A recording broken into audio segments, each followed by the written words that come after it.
Okay, Maria. Now we are going to talk about molality. Okay, so in the previous session we studied molarity and percentage of weight. Now we are going Yes. to talk about molality. What's the difference between molarity and molality? Molality means what? The meaning of molality. Try to read this yellow shaded area about molality. Okay. Molality is the ratio of the number of moles of solute dissolved in 1 kilogram of solvent. Yes, so the difference, what is the difference between molality and molarity?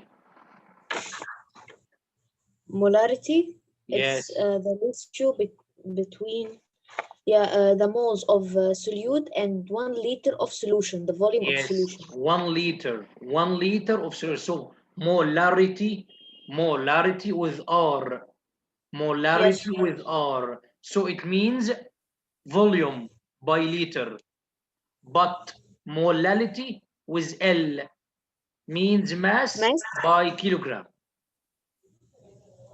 Okay, right? It's a right. meaning of them. So molality, M equal moles of solute divided by kilogram of solvent. Okay, it's molality. Try to listen, please. Okay. Molality. The volume of a solution changes with temperature as it expands or contracts. This change in volume alters the molarity of the solution. Masses, however, do not change with temperature. It is sometimes more useful to describe solutions in terms of how many moles of solute are dissolved in a specific mass of solvent. Such a description is called molality Y. The ratio of the number of moles of solute dissolved in 1 kilograms of solvent. The unit M is read as mole. A solution containing 1 mole of solute per kilogram of solvent is a 1 mole solution. So we can depend on molality because it doesn't change with temperature. Masses, however, don't change with temperature, but the volume can change. Okay, this difference between molality and molarity. Rule of molality, it's a rule of molality. Okay, so this is a problem. Okay, this is a problem. Okay, try to read this problem, Mariam. In the lab, a student adds 4.5 gram of sodium chloride in ACl to 100 gram of water. Calculate the molality of the solution. So first we are going to calculate known and unknown. Okay, known are mass of water equal 100 gram, but we are going to calculate the mass of water by gram or kilogram. By kilogram, Right. So how can we change mass of water from gram to kilogram? um, times by 1000 Not times, divided. divided. Why? Take in your consideration that when you try to change from smallest to largest, we are going to make divide from smallest to largest as from gram to kilogram. So we'll make divide by 1000 because 1 kilogram equal 1000 gram. So when we change from smallest to largest quantities as from gram to kilogram, we are going to make divide. But if you try to change from largest amount to smallest amount, so you will make times. As if you try to change from 1 kilogram to grams, so you are going to make times 1000 as 1 kilogram times 1000 equal 1000 gram, right? Right. So by changing from smallest amount or smallest quantity to largest quantity, we are going to make divide. So we must change water from gram to kilogram by making dividing as this. Convert the mass of H2 this area, okay, this as convert the mass of H2O from gram to kilogram by using 1000 as 100 divided by 1000 equals 0.1 kilogram of water. It's the first one. And we have mass of sodium chloride, NaCl 4.5, it's known. 4.5, okay? But first we must calculate what? We must calculate molar mass, right? Molar mass of sodium chloride. How can we get it? Molar mass of sodium chloride. How can we get it? Number of moles over mass. No, molar mass. Wait. Molar mass first. Molar mass, okay. Not number of moles. Mass. I will get the 1 mole first. Yes, 1 mole of NaCl equal what? 1 mole of NaCl equal 0.077.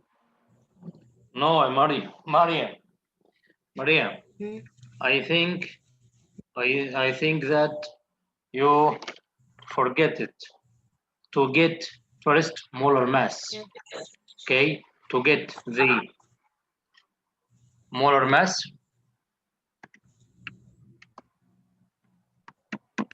of NaCl equal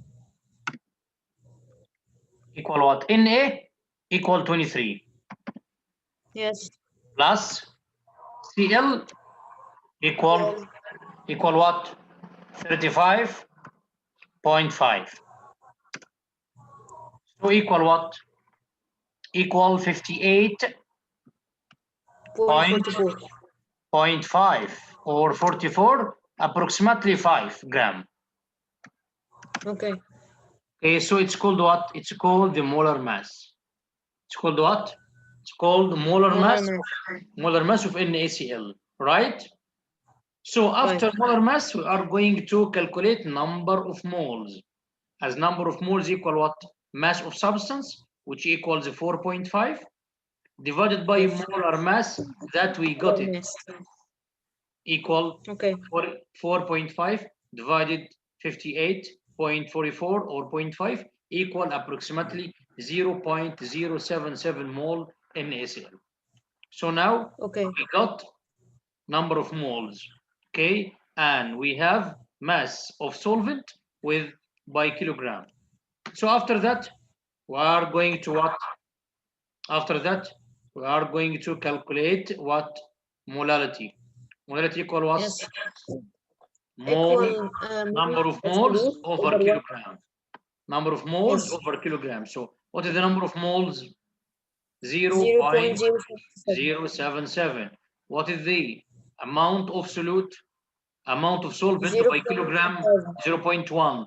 So finally, molality equals 0.77 mole per kilogram, and it's a very important unit, mole per kilogram, not mole per liter. Mole per liter means molarity, but mole per kilogram means molality. Okay. Okay. Okay. Do you understand? Yes. Yes. Okay. So this is about the molality. Now we are going to move our booklet as this. So molality.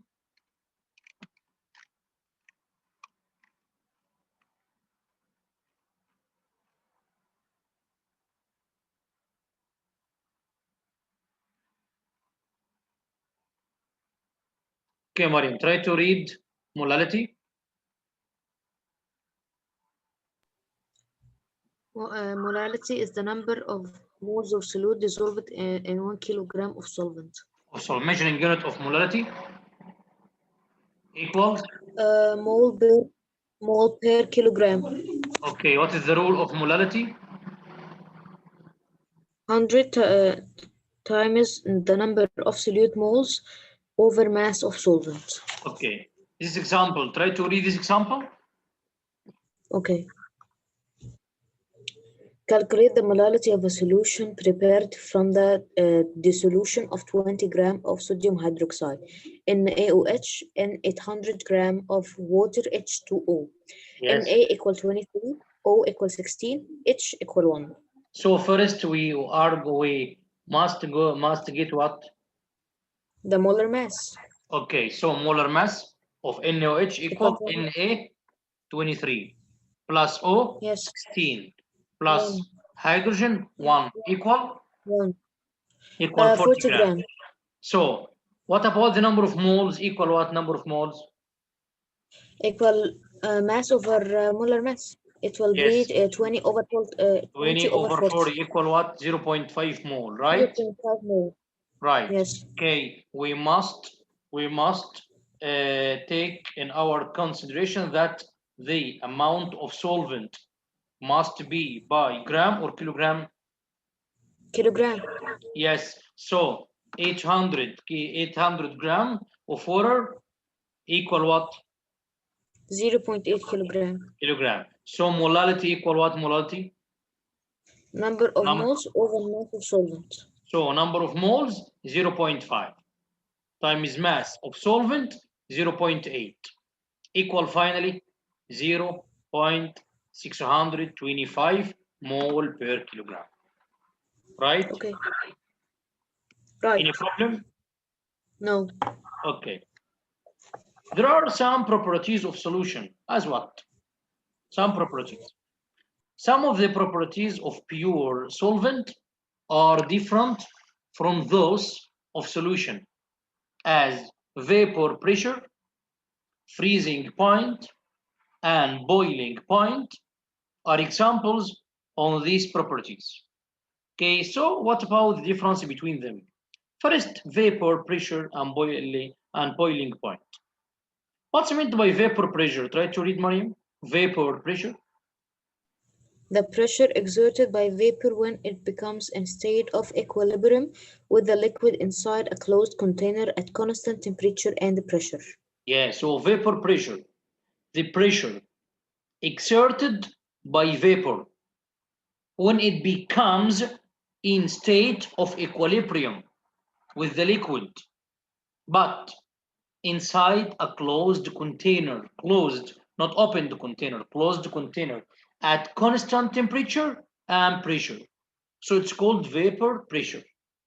As when the rate of condensation and evaporation of liquid inside a closed container become equal, as if you boiled amount of water in closed container.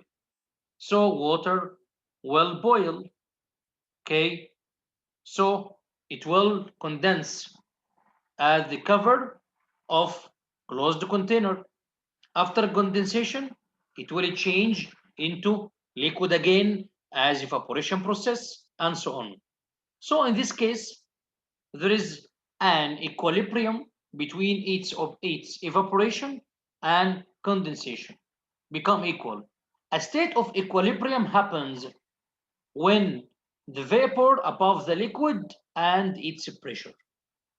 Okay, liquid. So a state of equilibrium happens between the vapor above the liquid and its pressure, right? It's called vapor pressure. Okay, Mariam? Like when the rate of condensation and evaporation becomes equal, that's the state of equilibrium, right? Yes, right. Okay. Okay. So do you understand what's meant by vapor pressure? Yes. Yes. Okay.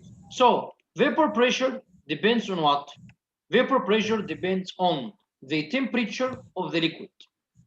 Temperature of the liquid. As when temperature increases, both of the evaporation rate and vapor pressure will increase. When the temperature increases, both of the evaporation rate and vapor pressure increase. As when vapor pressure becomes equal to the atomic pressure, Due to the increase in temperature, solution begins boiling, which is known as neutral boiling point. Neutral boiling point, okay? Or natural boiling point. And the natural boiling point can prove the purity of liquid. Can prove the purity of liquids. Okay? Okay. Any problem till now? No. Okay, so try to read this paragraph beginning from vapor pressure depends on. Okay. Vapor pressure depends on the temperature of the liquid. When the temperature increases, both of the evaporation rate and vapor pressure increase. When vapor pressure becomes equal to the atomic pressure due to the increase of temperature, the solution begins boiling, which is known as natural boiling point.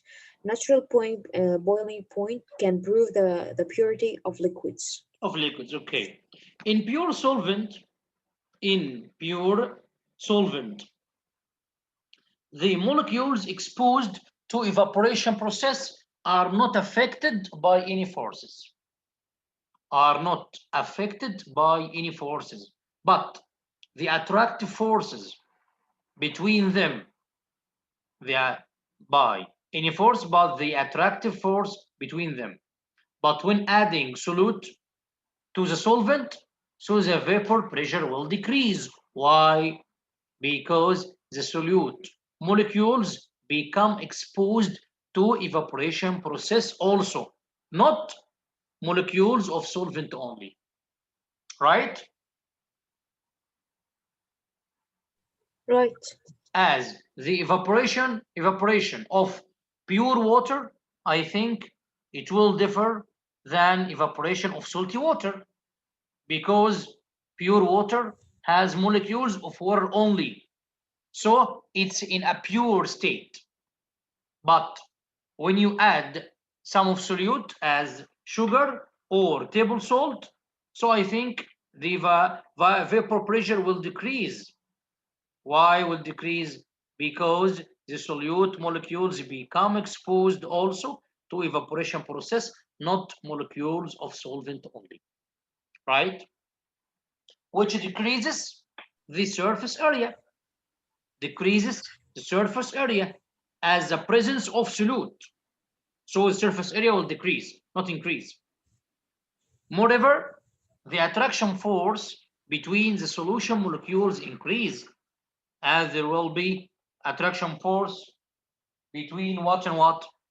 Between each molecules of solvent and solute. Each solute and solvent. Okay? So vapor pressure depends on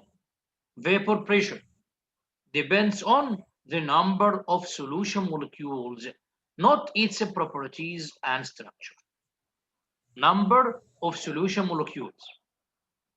Okay? Okay. Do you understand? Yes. Okay, try to read this paragraph from impure solvent. Okay. In pure solvents, the molecules exposed to evaporation process are not affected by any forces but the attractive forces between them. But between them, it means that between molecules of solvent only. Okay, yes. Because of the absence of any solute particles. Yes. But when adding solutes to the solvents, the vapor pressure decreases because the solute molecules becomes exposed to evaporation process, which decreases by adding molecules of solute, the vapor pressure will decrease. Why will decrease? Because the solute molecules become exposed also to evaporation process, right? Right. Which decreases? Decreases the surface area. Moreover, the attraction forces between the solution molecules increase. Yes. Vapor pressure depends on the number of the solution molecules, not its properties and structure. So it's very important to note that vapor pressure depends on the number of the solution molecules, not its properties and structure. So what's meant by boiling point? Boiling point, the temperature at which the vapor pressure of solution becomes equal to atomic pressure. Okay, it's a boiling point. And there is difference between boiling only and boiling point. Okay, as boiling means what? Boiling means it's a process of changing matter from liquid state to gas state. It's called boiling. But boiling point is the temperature at which the vapor pressure of solution becomes equal to the atomic pressure. Right, Mariam? Right. So what's meant by boiling point? The temperature at which the vapor pressure of solution becomes equal to the atomic pressure. To atomic pressure, right. As this is very important to note. The boiling point of pure water is 100, right? But it increases in other solution such as salt solution. Why? Why, Mariam? Because the solute particles decrease the number of water molecules escaping from the surface of water, which decrease vapor pressure. Yes, right. Because as by adding solute particles as salt, okay, so salt will take amount of water to dissolve in these particles. So the surface area of exposed water, okay, it will decrease. So vapor pressure will decrease also. Do you understand?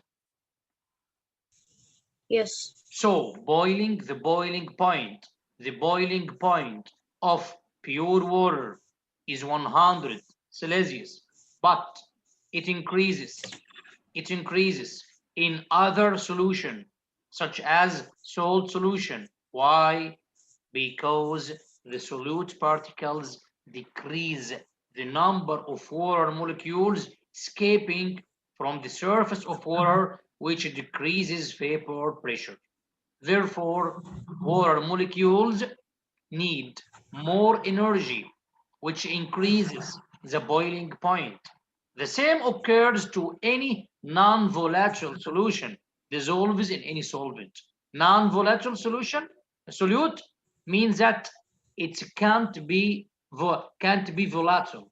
Okay, non-volatile as alcohol is example of volatile substance that can fly in air, can escape from air, but it occurs at the same to any non-volatile solute dissolves in any solvent. Must dissolve in any solvent, right?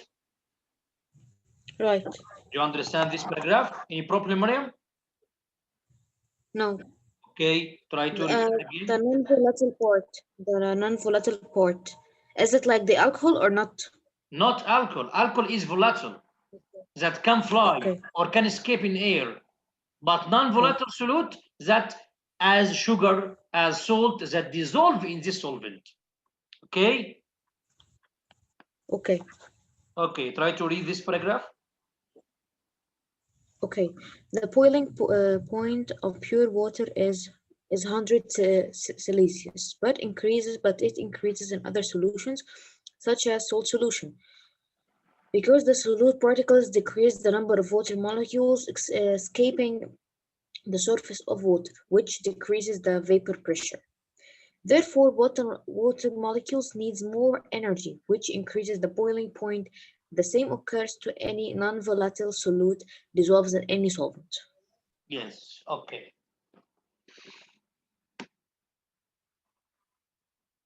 What about freezing point? The previous paragraph according to boiling point. But what about freezing point?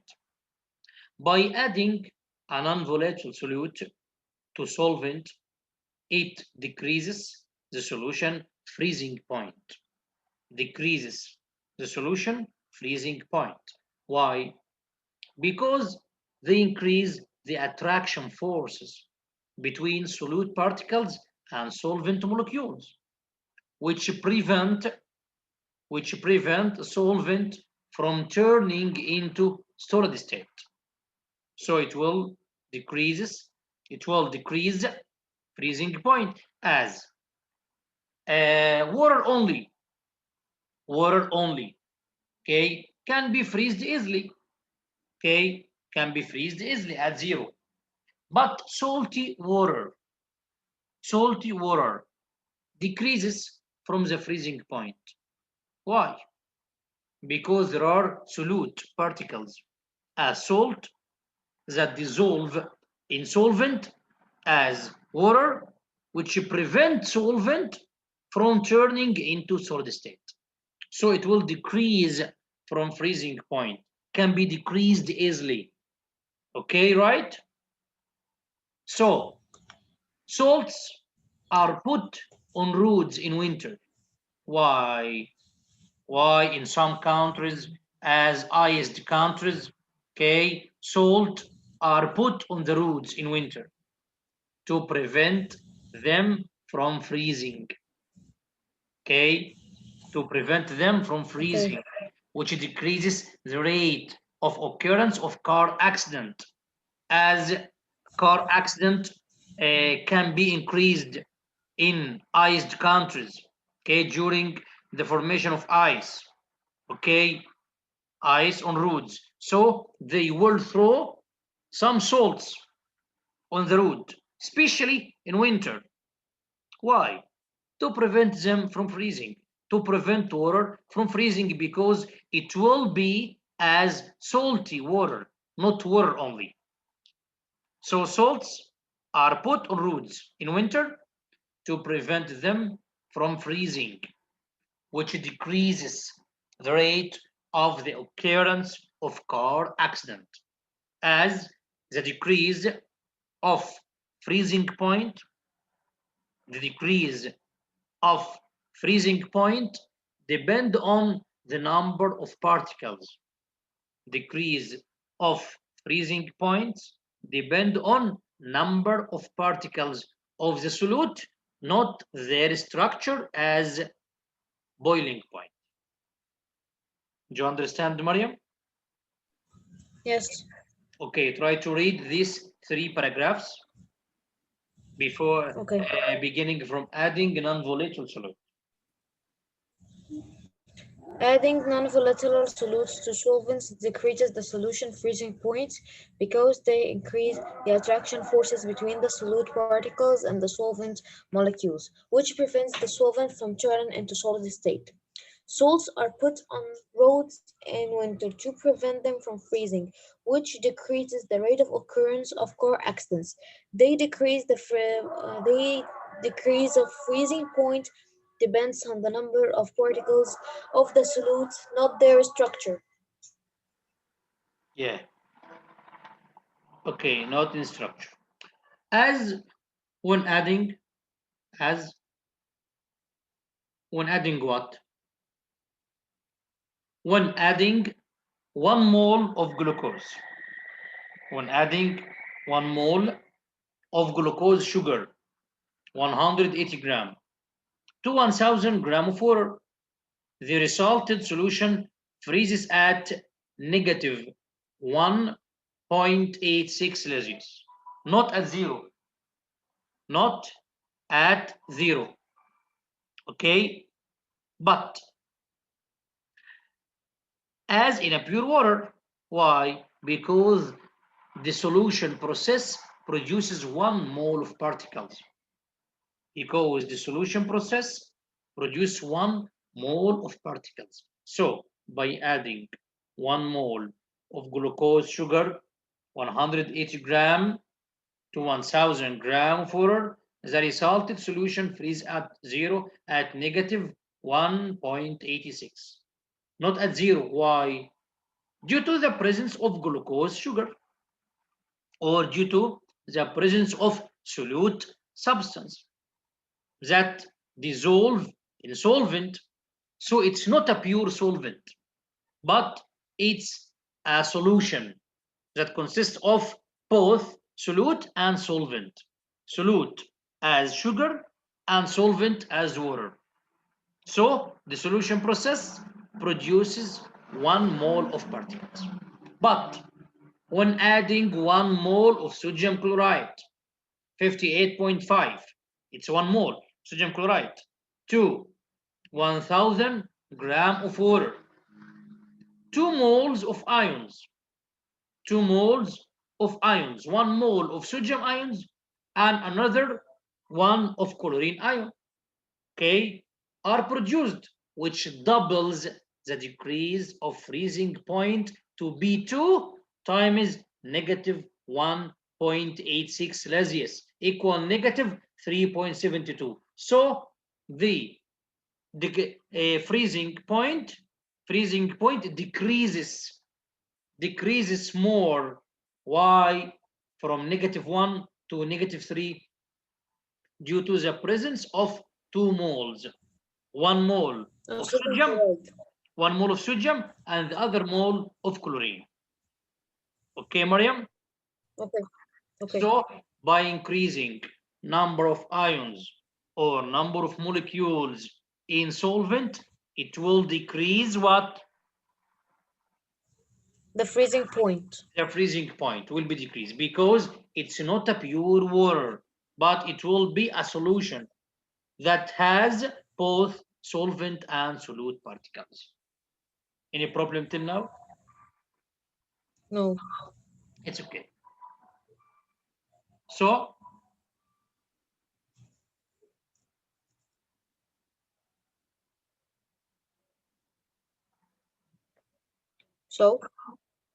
what?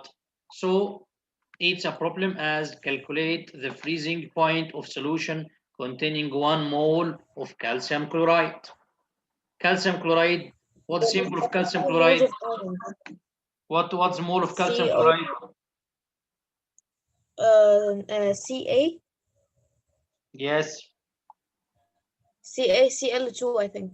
CaCl2. Okay. So what is the number of ions in this compound? In this compound, 3. Right, 3.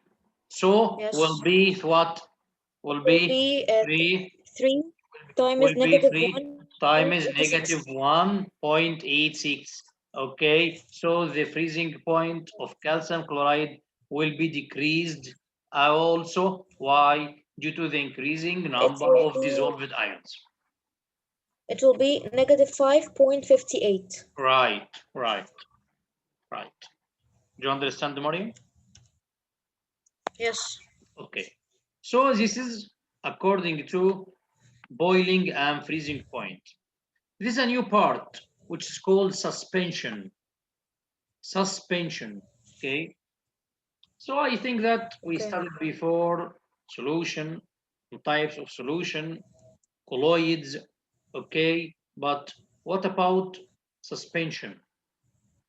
There are non-homogeneous mixture. Non-homogeneous. As muddy water. They are heterogeneous. What? Heterogeneous? Yeah, non-homogeneous means heterogeneous. Yes, I can differentiate between its components. Yeah. You can't differentiate between its you can. It's non-homogeneous. Yes. Not homogeneous. Can differentiate easily between its component as sand and water. You can differentiate between sand and water, muddy water, okay, oil and water. Okay, we can differentiate between this component. So there are non-homogeneous mixture whose solid particles precipitate. Solid particles precipitate and can be distinguished by naked eye or microscope, as the solute and solvent don't mix with each other. And the diameter of each precipitated solid particle, diameter of each precipitated solid particle equals 100 nanometer. 100 nanometer. And the component and the component of suspension can be separated by using filter paper as sand and water or muddy water. If you try to separate sand and water by filter paper, you will get filter paper and put it in a glass funnel. Okay, if you poured this mixture in filter paper, so what happens? Who will move to the flask, and which substance that will remain in the filter paper? That will remain in the filter paper. If it was sand and the water, it will be the sand. The sand will remain. Right. Sand will remain in the filter paper, okay, because it has large particles. But water only can move easily through filter paper, through the flask. So we can separate between sand and water by filter paper, and this process called filtration process. Okay. So the process of separating between the component of suspension is known as filtration process. As example of suspension: water and oil mixture, water and chalk mixture, water and sand mixture. Okay, try to read this paragraph, Mariam. Okay. Suspensions. They are non-homogeneous mixture whose solid particles precipitate and can be distinguished by naked eye or microscope. The solute and solvent don't mix. The diameter of each precipitated solid particle equals 100 nanometers. The components of suspensions can be separated using filter papers. The process of separating between the components of suspensions is known as filtration process. Examples on suspensions: water and oil mix, water and chalk mix, water and sand mix. Yes, okay. So it's called what? It's called suspension. Called what? Suspension. Called suspension, right. Okay. So this suspension and colloid that can be, we are going to recognize from the component of them, okay, through this video. Okay, please pay attention. Suspensions, and colloids. You will learn the difference between a solution, suspension, and colloid. What is a solution? It is a homogeneous mixture of a solute in a solvent. Solvent, the substance in which a solute dissolves. Solute, the substance that dissolves in a solvent. Solvent is the substance that is present in the greatest amount. Both solute and solvent can be a gas, a liquid, or a solid. Activity: mix a spoonful of salt in water and dissolve it. Here, salt is a solute and water is the solvent. On dissolving, you will observe that a clear solution is formed and there are no salt particles to be seen. The salt solution thus formed is a homogeneous mixture. What is a suspension? A suspension is It's very important, okay? So we explained solution, but what about the suspension? Okay, try to recognize the difference between suspension, colloid, and solution. Mixture of water and a non-dissolved material. Non-dissolved. The mixture separates on standing. Take some water in a glass and add a tablespoon of vegetable oil. You will notice that no matter how much you try, the oil does not dissolve.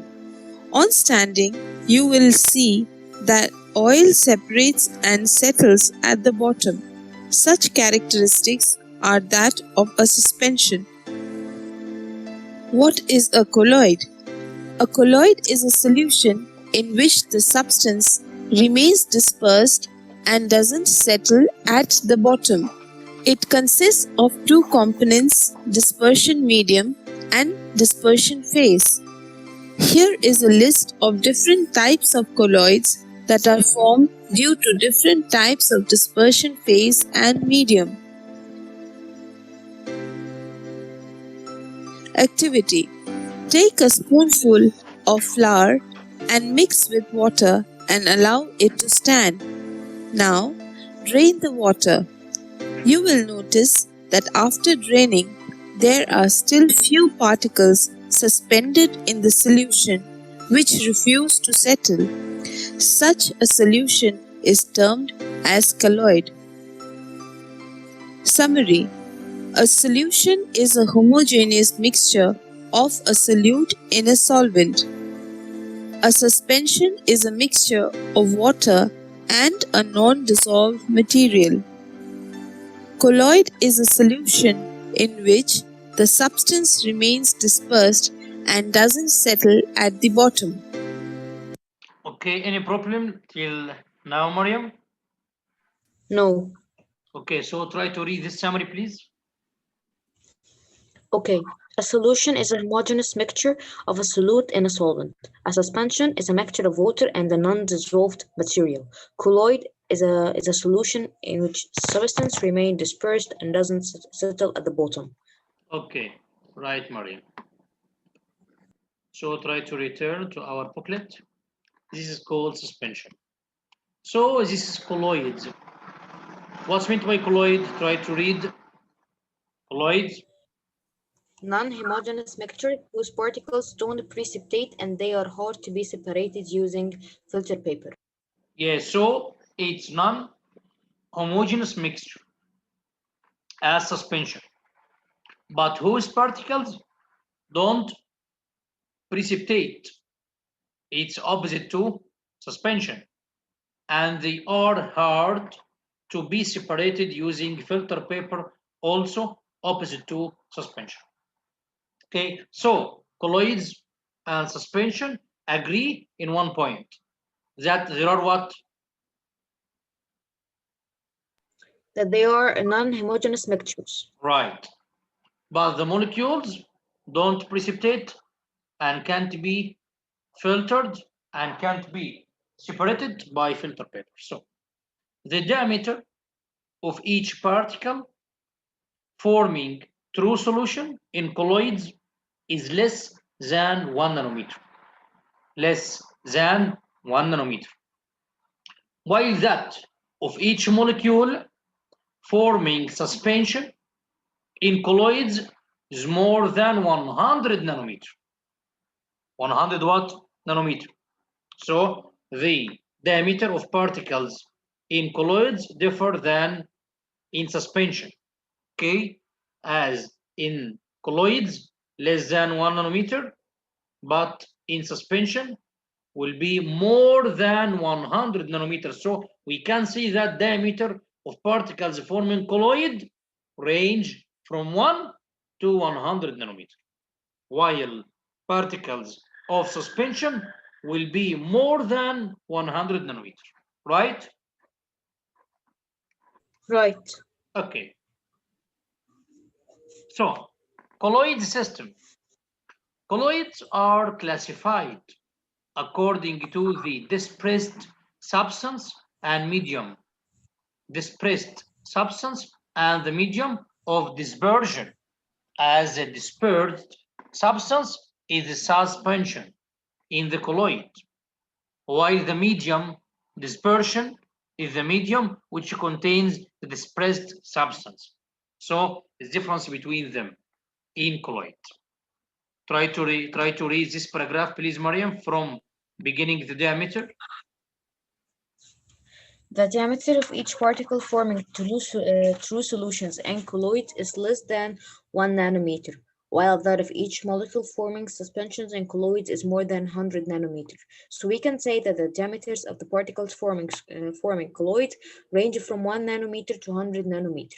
Colloidal systems. Colloids are classified according to the dispersed substance and the medium of dispersion. The dispersed substance is the suspension in colloids, while the medium of dispersion is the medium which contains dispersed substance. Okay, so there is difference between what and what? The dispersed substance and the medium. Yeah, and the medium. Okay. Now we are going to know what about colloids. Okay, an example about this colloids and how can we differ between each colloid and suspension. Okay, colloids and suspension, right? Okay, right. Okay.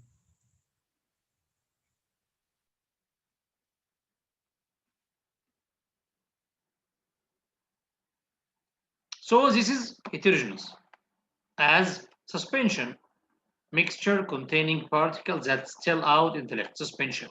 Okay, and this is filter paper. This is called muddy water.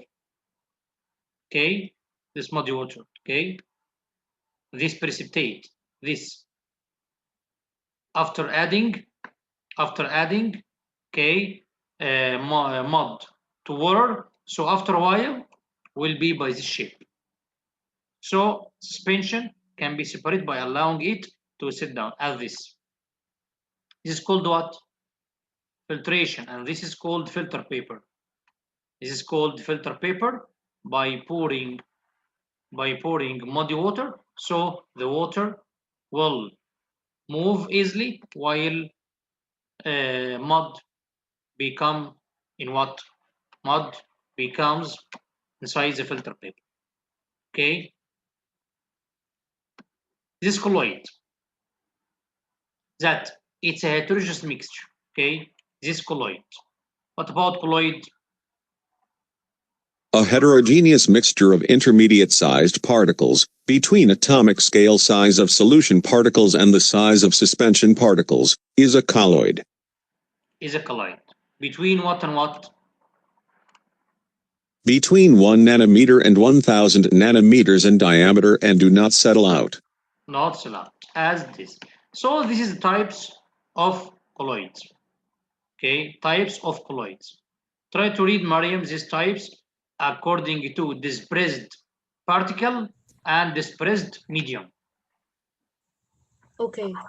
Solid soil, examples like colored gems, dispersed particles, solid, and dispersing medium, solid too.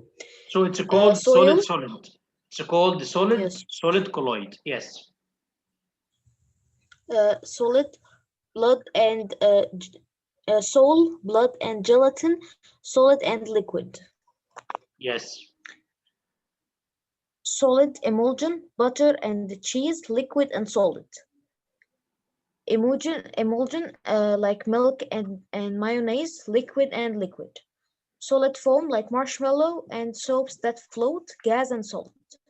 Foam as whipped cream, beaten egg white, like gas and liquid. Solid aerosol, smoke and dust and air, solid and gas.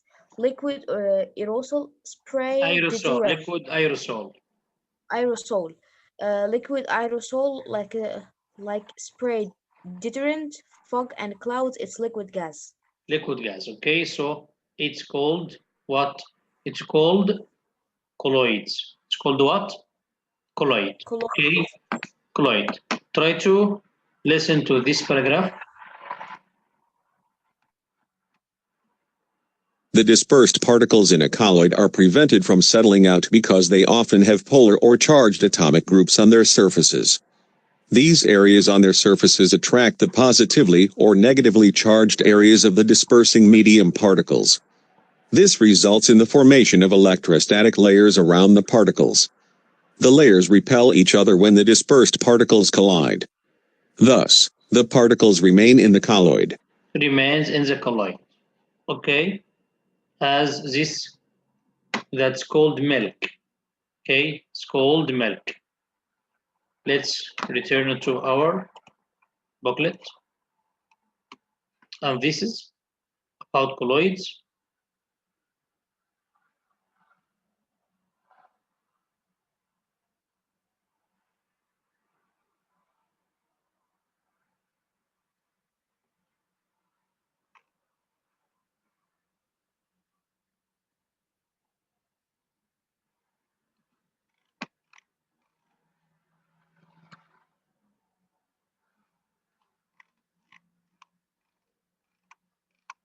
This is a medium and properties of colloids. Okay, so some examples on colloid system.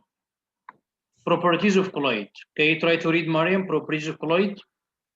A lot of concentrated colloid will simple milk in its shape and seem pure, especially in low concentrated colloids. Particles of colloid cannot be separated by using filter papers. Yeah, but how to prepare colloids?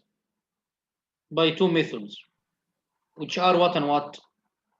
Diffusion method and condensation method. How? Diffusion method, we fragment substance. We fragment substance into small pieces of size equal to those of colloid. Then we add them to the medium of dispersion and stir the mixture. It's called diffusion. Condensation, we add small particles of greater suitable, add small particles of greater suitable molecules by means of some chemical process, such as oxidation, reduction, and hydrolysis. This is called these two methods by which we can make colloids. So try to read these two methods, Mariam. Diffusion method, we fragment substance into small pieces of size equal to those of colloids. Then we add them to the medium of dispersion and stir the mixture. Condensation method, we add small particles to greater suitable molecules by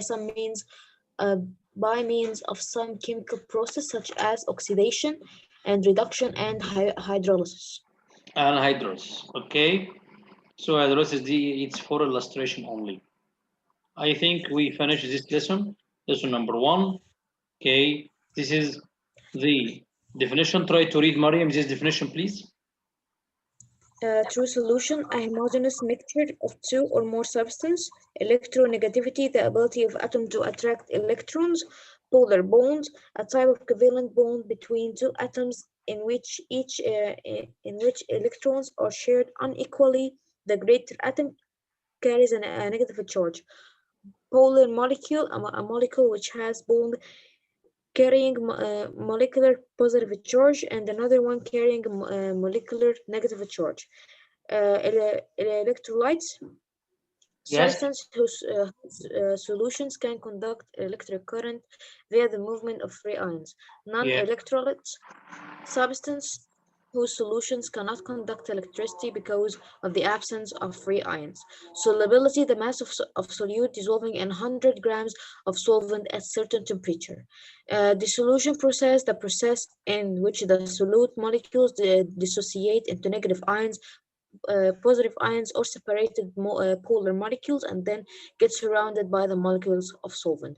Unsaturated solutions are solutions that allow additional amounts of solute to dissolve in them at certain temperature. Saturated solutions that allow the dissolution of additional amounts of solute when heating. The first, it's supersaturated. Supersaturated solutions, solutions that allow the dissolution of additional amounts of solute when heating. When heating, so the difference between saturated and supersaturated heating. Without a change in temperature, will be saturated, but after heating, it will be supersaturated. Okay, right, Mariam? Yes. Okay, endothermic solution. Endothermic solutions, they are the solutions which absorb energy heat when they are formed. Exothermic solutions which give away energy heat when they are formed. Molarity, the number of moles of solute dissolved in 1 liter of solvent. Molality, the number of moles of solute dissolved in 1 kilogram of solvent. Vapor pressure, the pressure exerted by vapor when it becomes in a state of equilibrium with the liquid inside a closed container at constant temperature and pressure. Boiling point, the temperature at which the vapor pressure of solution becomes equal to atomic pressure. Colloids, non-homogeneous mixtures whose particles don't precipitate and they are hard to be separated using filter paper. Okay, Mariam. Okay, do you understand this lesson, Mariam? Is this called? Yes. Okay, any problem till now? No. Okay, try to read this, give reason, okay, carefully. Then try to solve this exercise. That will be homework, inshallah. And we are going to make a revision for this homework next session, inshallah. Okay, Mariam? Sure. Okay, any Okay. problem till now? No. Okay, Mariam, good luck and enjoy your time. See you soon Thank you. later. See you soon later, inshallah. Inshallah. Okay, goodbye, Mariam. Goodbye. Bye.